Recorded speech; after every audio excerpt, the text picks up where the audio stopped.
Halo teman-teman semua, di sini aku akan membuat teman-teman untuk mencoba sebuah sistem yang telah kami rancang, yaitu sistem pengajuan akun repositori. Sistem ini sendiri adalah sistem yang akan teman-teman gunakan untuk bisa mendapatkan akun untuk mengakses repositori Universitas Jenderal Sudirman.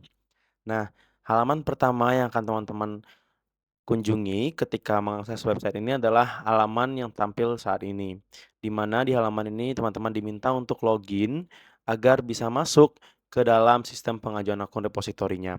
Sistem ini sendiri dikelola oleh Unit Penunjang Akademik Universitas Jenderal Sudirman. Nah, untuk masuk sendiri, teman-teman perlu menggunakan akun email Unsud karena yang bisa masuk ke sistem ini hanyalah mahasiswa Unsud.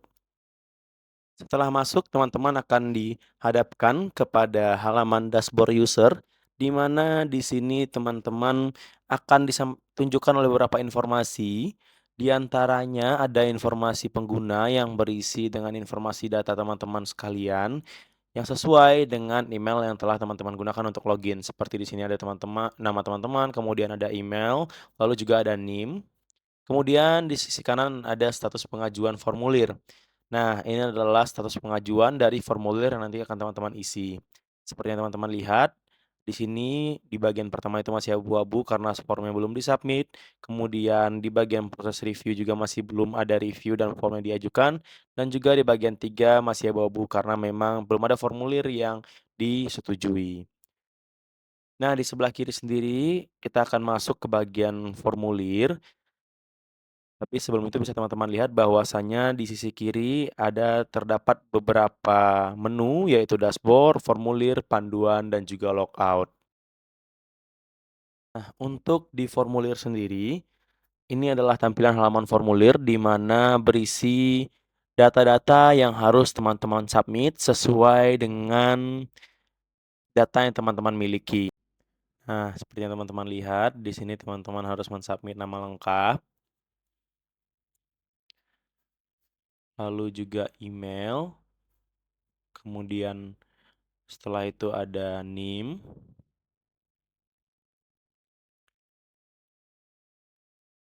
lalu setelah itu ada judul dari karya ilmiah yang teman-teman buat. Jadi memang untuk bisa mensubmit akun repositori sendiri, teman-teman harus sudah memiliki karya ilmiah yang teman-teman buat, seperti mungkin skripsi atau barangkali penelitian atau barangkali tugas akhir. Setelah itu, teman-teman harus mensubmit link unggah pernyataan, di mana nanti teman-teman akan disediakan surat untuk mengunggah pernyataan bahwasanya teman-teman memang sudah memiliki karya ilmiah.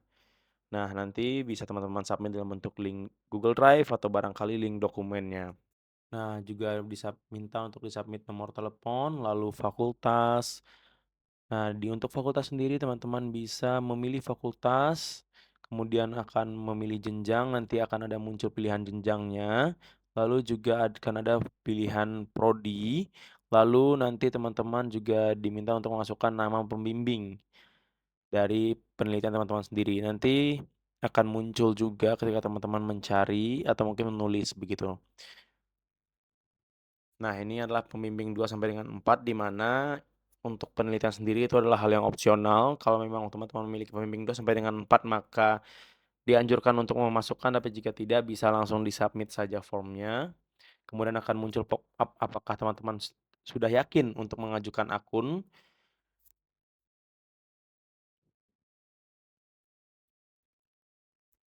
Nah, jika teman-teman belum yakin dan merasa masih ada yang salah bisa membatalkan dan dicek kembali, lalu jika sudah yakin bisa teman-teman ajukan begitu. Lalu di sisi kanan atas akan ada muncul notifikasi yang menyampaikan bahwa pengajuan formulir telah berhasil. Nah, kita sekarang akan kembali ke bagian dashboard user, di mana akan ditampilkan informasi terbaru bahwasanya proses pengisian dan submit form telah berhasil, berwarna hijau, lalu proses form sedang direview oleh admin saat ini. Jadi masih dalam proses tahap review.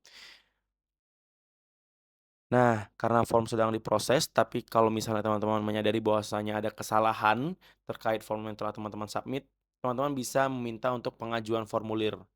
Ada tombol pengajuan formulir di bagian dashboard atau mungkin bisa langsung ke halaman formulir untuk mengajukan formulir. Nah, kita akan coba untuk Mengajukan formulir dari halaman dashboard, ditekan tombolnya, lalu akan diarahkan ke bagian alasan. Kenapa ke alasan dan tidak langsung diubah di formulir? Karena formulir tidak bisa diakses dan diubah apapun karena teman-teman telah mensubmit formulir tersebut. Formulir hanya bisa diubah dan dibuka setelah teman-teman mengajukan revisi dan setujui revisinya oleh admin. Nah, di sini kita akan masukkan alasan pengajuan revisi form. Jika sudah yakin dengan alasannya, bisa tekan tombol ajukan revisi, lalu akan ada muncul konfirmasi apakah teman-teman yakin dengan alasan yang telah teman-teman submit, lalu tekan setujui, akan ada notifikasi kembali bahwasannya pengajuan revisi telah berhasil disubmit. Nah, tapi tidak serta-merta form bisa diakses. Teman-teman perlu menunggu dari admin apakah revisi teman-teman disetujui atau tidak.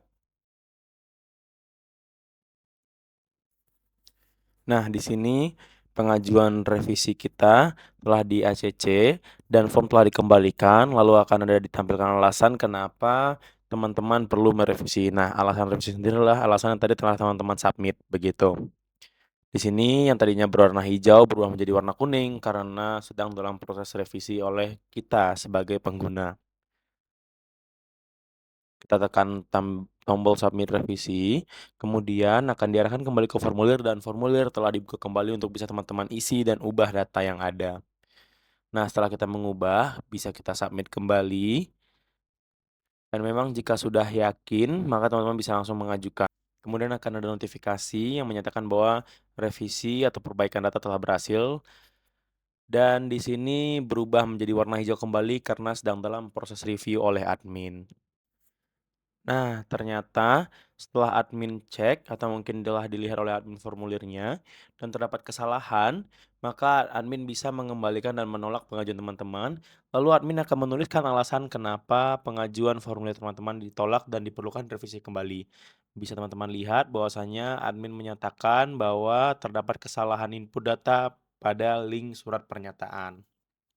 Teman-teman bisa tekan tombol submit lagi untuk nanti akan diarahkan kembali ke bagian halaman formulir untuk bisa merevisi formulir sesuai dengan apa yang telah diinstruksikan oleh admin.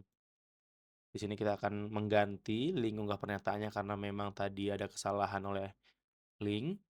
Lalu kita akan submit kembali dan di sini juga akan ada muncul notifikasi berhasil bahwa pengajuan revisi telah diterima dan sedang dalam proses review kembali oleh admin. Nah, setelah menunggu dapat teman-teman lihat bahwasanya pengajuan formulir kita setelah melalui beberapa revisi tadi akhirnya telah disetujui oleh admin dan semua prosesnya telah berubah menjadi hijau serta telah disampaikan informasi bahwasanya form telah diterima dan informasi lebih lanjut akan dikirimkan ke email teman-teman sesuai dengan email unsur yang teman-teman gunakan untuk login. Nanti akan dikirim informasi berupa password dan bagaimana cara login ke repositori yang ada. Nah, setelah tadi kita mencoba dashboard dan formulir, kita akan masuk ke bagian panduan. Di sini disampaikan dan ditampilkan panduan untuk mengakses sistem pengajuan akun repositori ini. Ada dari panduan pengisian form, kemudian panduan pengubahan form, serta panduan terkait status pengajuan. Nah, jika teman-teman ingin melihat bagaimana caranya, teman-teman tinggal klik saja, nanti akan langsung muncul cara mengakses atau mungkin cara mengajukan atau mengisi form. Sudah diisi dan ditampilkan dengan jelas, begitu juga dengan pengubahan form, serta dengan status pengajuan. Jadi teman-teman cukup klik saja, maka akan langsung dimunculkan. Nah, setelah kita selesai oleh dashboard, formulir, dan panduan, di sini sebelum kita logout ada muncul gambar seperti customer service dengan tulisan hubungi. Jika memang teman-teman ada kesulitan atau barangkali ada kebingungan yang mungkin tidak disampaikan dalam panduan, teman-teman bisa klik tombol tersebut dan akan diarahkan kepada sosial media Instagram Perpustakaan Unsur. Kemudian jika teman-teman sudah selesai, teman-teman bisa tekan tombol logout, akan muncul konfirmasi apakah teman-teman yakin ingin logout atau tidak. Dan ketika teman-teman yakin, teman-teman akan keluar dan akan diarahkan kembali ke halaman pertama. Sekian, terima kasih.